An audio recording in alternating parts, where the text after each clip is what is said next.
Napoleón, como sabemos, una persona, este personaje de la historia que constantemente se la pasó en guerras para poder obtener más territorio, y bueno, él también se dio cuenta que necesitaba tener un tipo de transporte para los lesionados de su ejército en guerra.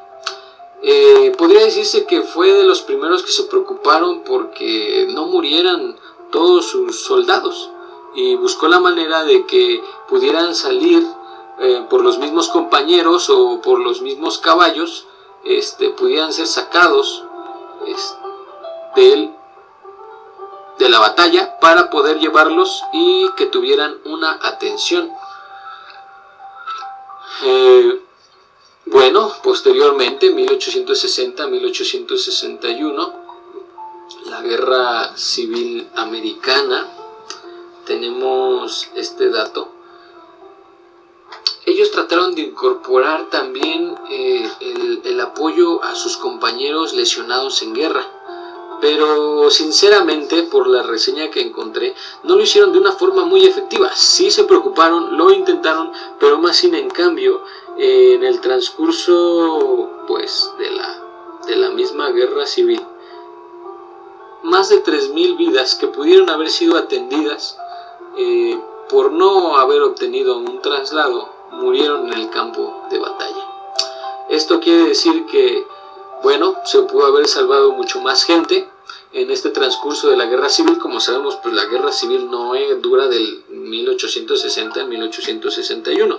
La guerra civil dura aproximadamente 5 años, pero estamos hablando de este periodo cuando hubo un problema total, aunque quisieron intentarlo, pero se preocuparon más por pelear que por designar gente que apoyara a los lesionados en guerra.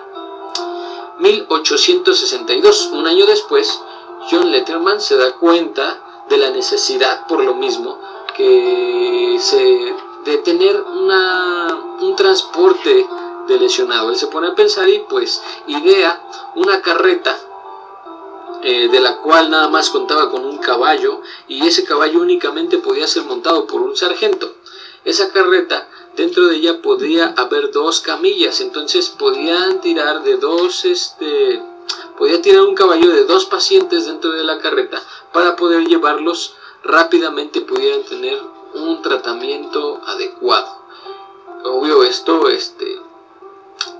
aquí fue donde comenzó su idea, y pues como director médico del ejército de Potomac en Estados Unidos, pues se da la tarea de implementarlo, al menos en esa parte. Año siguiente, este importante persona, Henry Dunant, conocido por muchos de nosotros dentro del rubro de la atención prehospitalaria, pues bien, como sabemos, él conformó el Comité Internacional de Cruz Roja. Retomando un poquito de historia de él, pues es el hijo primogénito de 2 padres muy humanitarios. Un padre de negocios, pero sin en cambio muy dedicado a su religión, devotos. Pues yo creo que siembran la semilla adecuada para que este gran personaje pudiera posteriormente formar ya de joven una asociación. Le llamó la Asociación de los Jueves. Se reunían sus cuates a leer la Biblia, y también, cuando no leían la Biblia, veían la forma de apoyar comunitariamente. Así que definitivamente él tenía lo que se necesitaba para lo que posteriormente, cuando él, en un viaje a Italia, pasa por Solferino, ve la famosa batalla de Solferino en 1859. Quedó traumado por ver tanta persona lesionada, tanta falta de atención a los heridos en guerra, que se dedica a escribir un libro. Le llamó Recuerdos de Solferino. Este libro lo terminó 3 años después, hasta 1862. Este libro, un año después, llega a las manos del presidente de la Sociedad de Ginebra para el Bienestar Público. Este presidente, conmovido por los temas que venían dentro del libro Los recuerdos del solferino de Henry Dunant, decide reunirse con sus compañeros y crear ese mismo año, en 1863, una reunión que se llevaría a cabo el 9 de febrero de ese año. En esa reunión deciden formar un comité. En ese comité iba a haber 5 personas importantes, dentro de las cuales definitivamente tenía que estar Henry Dunant.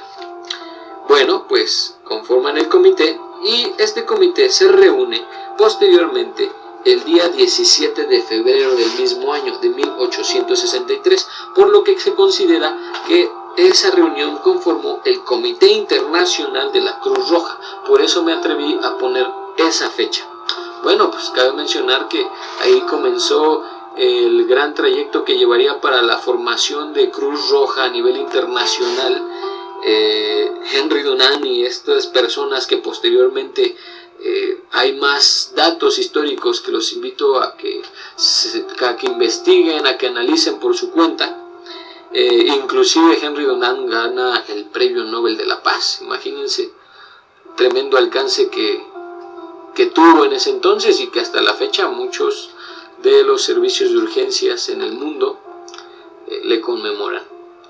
Bueno, 2 años después, 1865, recuerdan a John Letterman.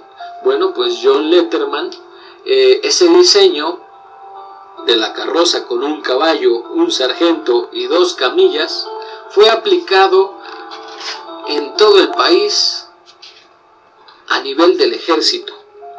Se dan cuenta que John Letterman tenía una muy buena idea, pero fue hasta 3 años después. Recuerden que él en 1862 tiene el modelo y ahora en 1865 es cuando se puede aplicar ya oficialmente en todo el ejército de Estados Unidos. 1870, la guerra franco-prusiana en Francia. Bueno, pues se podría decir que fue el primer traslado aéreo de pacientes por medio de globos de observación. Sí, así es, por medio de estos globos de observación empiezan a trasladar pacientes en Francia lesionados en la guerra. Cabe señalar que fueron 164, si no me equivoco, 164 heridos trasladados en esta guerra que pudieron haber sido atendidos. Bien, en 1869, el hospital de Michael Reese en Chicago, se sabe que por primera vez en la historia se ocupa la ambulancia de motor, un carro, ambulancia. Así es, se dice que corría aproximadamente a 30 kilómetros por hora, pero definitivamente un gran avance en ese entonces para la historia en la atención prehospitalaria. 1910, bien, la Cruz Roja Mexicana tuvo lugar en 1910, pero sin en cambio fue en 1909 cuando se reúne un grupo de gentes que necesita ayudar, o decide más bien ayudar, en un desastre que hubo a causa de lluvias torrenciales en el norte del país. Se reúnen este grupo de gentes y deciden ir a apoyar a los damnificados y a la gente lesionada en este desastre. Pero ahí es donde se forma un comité, se le considera como la primera mesa. El doctor José Alfonso Ruiz es el director de esta mesa, pero fue hasta un año después, gracias al doctor Leonardo Cuevas, donde puso la primera localización específica, o sea, el primer local de Cruz Roja, el primer local donde iba a haber gente reunida con el nombre de Cruz Roja, con la finalidad de ayudar a la gente que lo necesitara. Bien, pues este local fue en la Ciudad de México y el segundo local se abrió en Ciudad Juárez, Chihuahua, posteriormente el mismo año. 1940. Para 1940, en Estados Unidos se dan cuenta que les hace falta personal médico. La falta de este personal médico prácticamente hizo que deslindaran un poco de responsabilidad y se la dieran a los bomberos. El cuerpo de bomberos ahora tiene la responsabilidad a partir de 1940 de dedicarse de lleno, aparte de sus funciones ya establecidas, a la atención prehospitalaria. Bien, como sabemos, como dato, hasta el día de hoy, en todas las estaciones de bomberos en Estados Unidos tienen ambulancias, tienen personas específicas para atender las urgencias médicas. Así que todo eso viene a raíz de 1940, que el gobierno le deslinda la responsabilidad a los bomberos. Desde entonces los bomberos empiezan a atender las urgencias médicas también.